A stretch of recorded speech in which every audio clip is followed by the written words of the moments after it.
এই কাঁধে ব্যাগ নিয়ে রোদে কষ্ট করে ট্রেনিং আসতে হবে। শুনতে পার কোথা থেকে আসবে, মালটাকে আমি চিনি না, জানি না, তার ক্যারেক্টার থেকে কথা শুনতে হবে।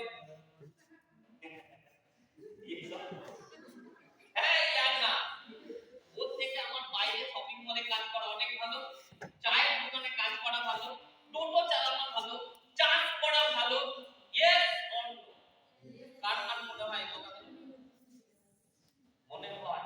আপনার মনের কথা বলুন, বলবার কি কথাগুলো? Yes or no? টাকা আমি দিয়েছি, সিনিয়র যা বললো বলে তাই শুনতে হবে। কোন স্যালারি? দামের মান?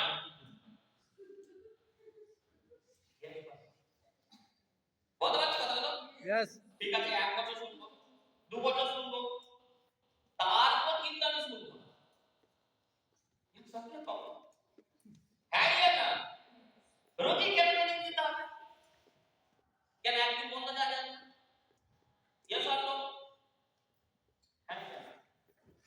দোস্ত একটা কথা, আপনার এই যে মনে যে কোশ্চেনগুলো হচ্ছে, এইগুলো আপনি মুছে ফেলুন। লাইফ একবার ভালো করে ফিল করে দেখুন তো, এই লাইফটা আপনি স্মার্ট ভ্যালুতে আসার আগে, 18 বা 19 বছর আসার আগে আপনি এইগুলোই করেছেন।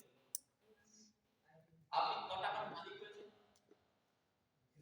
আপনি বলছেন শপিং মলের কাজ ভালো, আপনি যান, কালই বুঝতে পারবেন শপিং মলের কাজে 12 ঘন্টা ডিউটি দেন, আপনার পিছনে আচ্ছারা বাদ করবেন। দূর থেকে সরষে ফুল ভালোই লাগে তো। যখন আপনি সরষে খেতে যাবেন, দূর গাছপালা, এখানে একটা গাছ, ওখানে একটা গাছ, ওখানে একটা গাছ, এখানে একটা গাছ, সবই তো ফাঁকা। সরষে বাটটা কি লুকোতে পারবেন? লোক এরকম কয়, ওই দেখ। বাচ্চা মাছ মায়েরা। Yes or no? আপনি রাস্তার ধারে যেগুলোকে দেখছেন, লোক পেটের দায়ে কাজ পায় না বলে ওই কাজগুলো করতে যাচ্ছে। বাপ সমাজ ভাইয়া, আপনি ভালো করে ফিল করে দেখবেন, একবার ভালো করে ভাবুন তো, উপরওয়ালা যদি আপনাকে স্মার্ট ভ্যালু না দিয়ে শপিং মলের কাজটা দিত, আপনি মাসের শেষে 10,000 টাকা স্যালারি পেতেন। আপনি ভাবছেন 10,000 টাকা বিরাট হার্ড ব্যাপার। আর আপনাকে কোম্পানি দিয়েছে কি? Income security. জানেন কি জিনিস? আপনাকে কি দিয়েছে? রিকগনাইজ। আপনাকে দিয়েছে reward, award, identification and PI bonus. আপনি জানেন আপনার কোম্পানি আপনাকে আপনার জন্য বোনাস কত টাকা রেডি করে দিয়েছে? 1 বছরে 1 কোটি টাকা দেবে কোম্পানি। আপনি বলছেন হবে সব দিচ্ছি।